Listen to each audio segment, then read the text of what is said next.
Durante el transcurso de la madrugada del miércoles, Jesús es interrogado por Pilato y el diálogo se hace más profundo. Jesús le habla sobre la autoridad que Dios tiene sobre Pilato, pero también manifiesta de quien lo entregó que está en peor situación ante Dios, al decirle, por tanto, el que a ti me ha entregado mayor pecado tiene. Pilato, convencido de la injusticia, procura aún más liberarlo. Desde entonces, dice la palabra, procuraba Pilato soltarle. Pilato encuentra una salida cuando toma conocimiento de que Jesús es Galileo y trata de enviarlo a Herodes. Pero ellos, dice la Biblia, los judíos, porfiaban diciendo, alborota al pueblo, enseñando por toda Judea, comenzando desde Galilea hasta aquí. Entonces Pilato, al oír mencionar a Galilea, preguntó si el hombre era Galileo, y al saber que era de la jurisdicción de Herodes, le remitió a Herodes, que en aquellos días también estaba en Jerusalén. Herodes, viendo a Jesús, se alegró mucho, porque hacía tiempo que deseaba verle, porque había oído muchas cosas acerca de él y esperaba verle hacer alguna señal. Entonces Herodes con sus soldados le menospreció y escarneció, y vistiéndole de una ropa espléndida, lógicamente para burlarse, volvió a enviarlo a Pilato. Y se hicieron amigos Pilato y Herodes aquel día, porque antes estaban enemistados entre sí. No obstante, el proceso, las acusaciones y la burla de Herodes, Pilato sigue sosteniendo, no he hallado en este hombre delito alguno de aquellos que le acusáis, y ni aun Herodes, porque os remití a él, y he aquí nada digno de muerte ha hecho este hombre. Le soltaré, pues, después de castigarle, por supuesto. Y como en el día de la fiesta acostumbraba el gobernador soltar al pueblo un preso, el que quisiesen, los principales sacerdotes y los ancianos persuadieron a la multitud para que pidiesen a Barrabás, y que Jesús fuese muerto al grito de «sea crucificado», lo cual sigue siendo incomprensible hasta para el mismo Pilato, que sabiendo de su inocencia les habló otra vez, queriendo soltar a Jesús. Pero ellos volvieron a dar voces diciendo, «Crucifícale». Entonces Pilato tomó agua y se lavó las manos delante del pueblo, diciendo, «Inocente soy yo de la sangre de este justo, allá vosotros». Entonces soltó a Barrabás, y habiendo azotado a Jesús, le entregó para ser crucificado. Son ya las 6 de la mañana de la madrugada del miércoles, cuando lo sentencia a muerte. A esta altura de los acontecimientos surge un interrogante. ¿Puede ser que el mismo pueblo, que el sábado anterior lo había recibido triunfalmente como el Mesías en Jerusalén, ahora pida la crucifixión? ¿Se trata de un pueblo tan ignorante y cambiante que se deja arrastrar masivamente? Si consideramos la brevedad del proceso, recordemos que comenzó la noche del martes, después de la cena pascual, y culminó con la sentencia a las 6 de la mañana del miércoles, y que además era la tercera hora, es decir, las 9 horas, cuando le crucificaron, no cabe duda de que en tan breve lapso de tiempo es imposible que todo el pueblo de Jerusalén, que lo había ovacionado días antes, tenga conocimiento de lo que está ocurriendo. Máxime si tenemos en cuenta la precariedad de los medios de información de la época. Es más, el hecho de que el proceso se realizó entre gallos y medianoche y la pretensión de culminarlo antes del día de reposo solemne anual, para no esperar un día más, tuvo por objeto evitar que el pueblo se informe de lo que se está haciendo con Jesús y así evitar un posible levantamiento popular en contra de los religiosos. De ese modo, al amanecer, cuando el pueblo despierta después del descanso nocturno, los hechos están prácticamente consumados y la gente toma conocimiento de lo que está ocurriendo cuando ya Jesús carga el madero rumbo al Gólgota. El pueblo no tiene tiempo para reaccionar y solo atina a acudir a la vera del camino hacia el Gólgota para ver sufrir a Jesús, para ver sufrir al Mesías, llenos de asombro y sorpresa por lo que está ocurriendo. En realidad no entienden lo que ha pasado. Por lo tanto, no sería de extrañar que esa multitud que gritaba ante Pilato sea crucificado, hayan sido hombres y mujeres allegados al Sanedrín, implicados en el complot, o grupo de fanáticos beneficiados por su influencia, reunidos muy especialmente para que respondan ante el poder político, siguiendo directivas persuasivas de sus amos. Esta multitud estaba formada por partidarios del Sanedrín y puede que no haya sido representativa del pueblo, sino que se trataba de una masa de gente preparada a tales efectos para que los sacerdotes pudieran mostrar un supuesto apoyo popular y así se llevaran a cabo sus funestos planes. De acuerdo a lo que hemos explicado, durante el día miércoles tiene lugar la crucifixión. San Marcos nos dice, llevaron a Jesús a un lugar llamado Gólgota, que traducido es lugar de la calavera, y era la hora tercera cuando le crucificaron. La hora tercera son las 9 horas del miércoles, de acuerdo al calendario gregoriano. Marcos nos dice, cuando vino la hora sexta, equivale a las 12 horas, hubo tinieblas sobre toda la tierra hasta la hora novena, eran las 15 horas. Y a la hora novena, es decir, a las 15 horas, Jesús clamó a gran voz diciendo, Eloi, Eloi, lama sabactani, que traducido es, Dios mío, ¿por qué me has desamparado? Agrega Marcos, mas Jesús, dando una gran voz, expiró.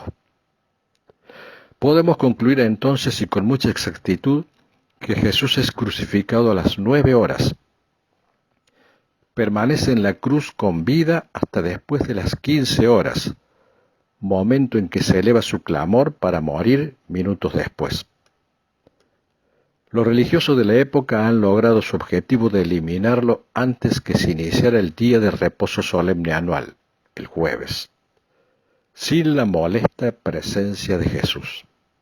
Pero también es importante destacar la trascendencia de este día para los cristianos, porque hay que tomar la Pascua judía como una tipología de la Pascua cristiana. Según este fundamento bíblico, el día de la crucifixión es nuestra Pascua y por consiguiente el día en que debe conmemorarse.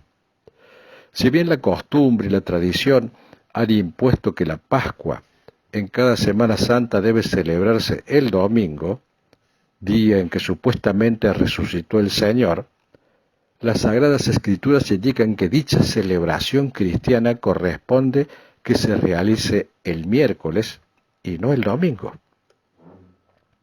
Porque la esencia de la Pascua es para el pueblo judío la conmemoración del momento en que Dios les mandó que rociaran el dintel de la puerta con la sangre de un cordero perfecto.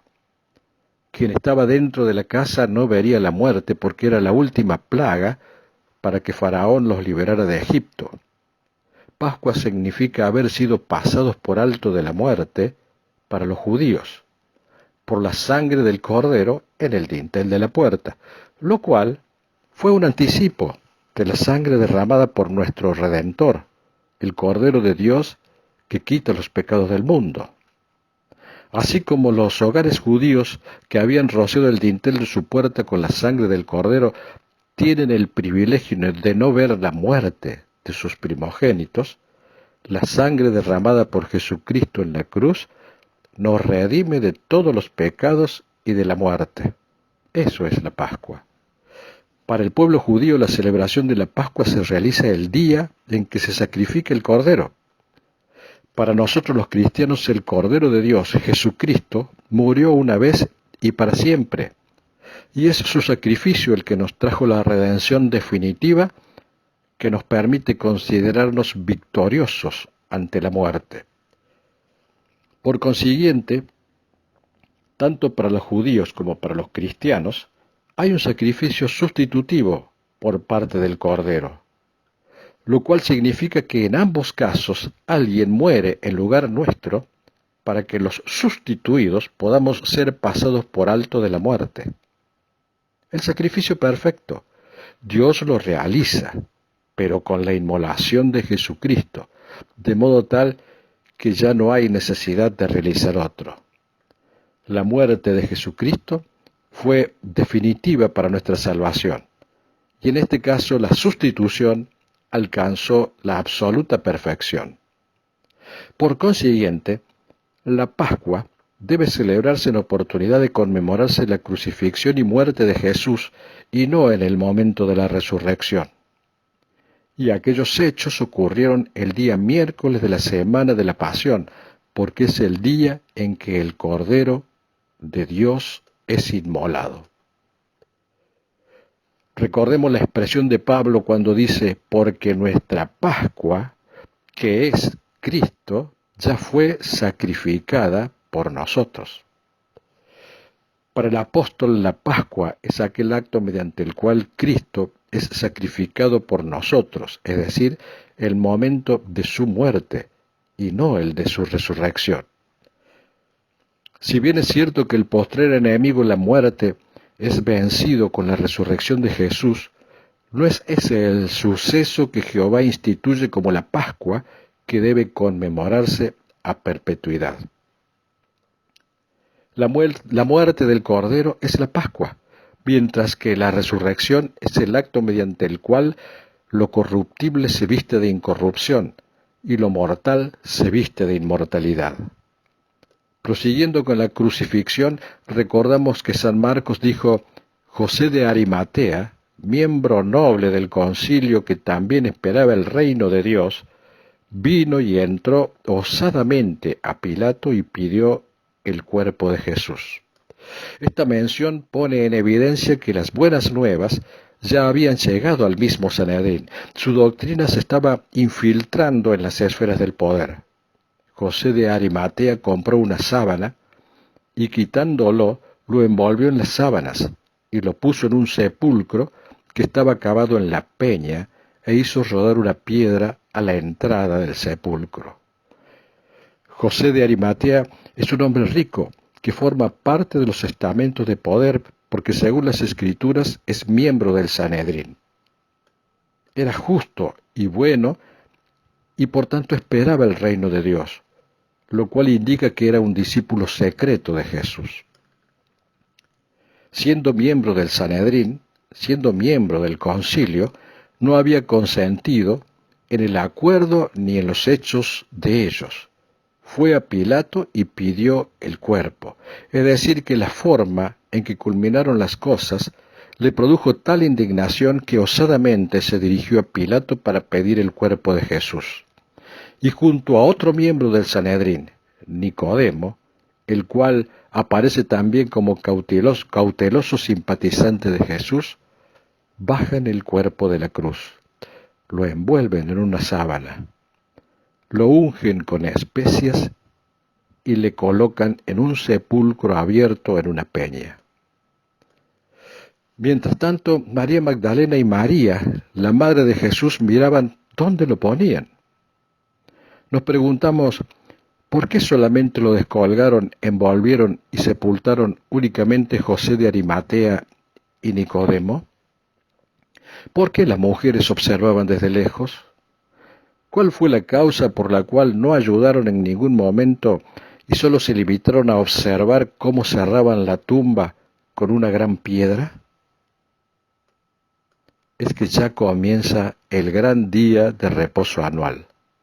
La causa concreta radica en que ningún judío puede participar de una fiesta solemne si se contamina con muertos.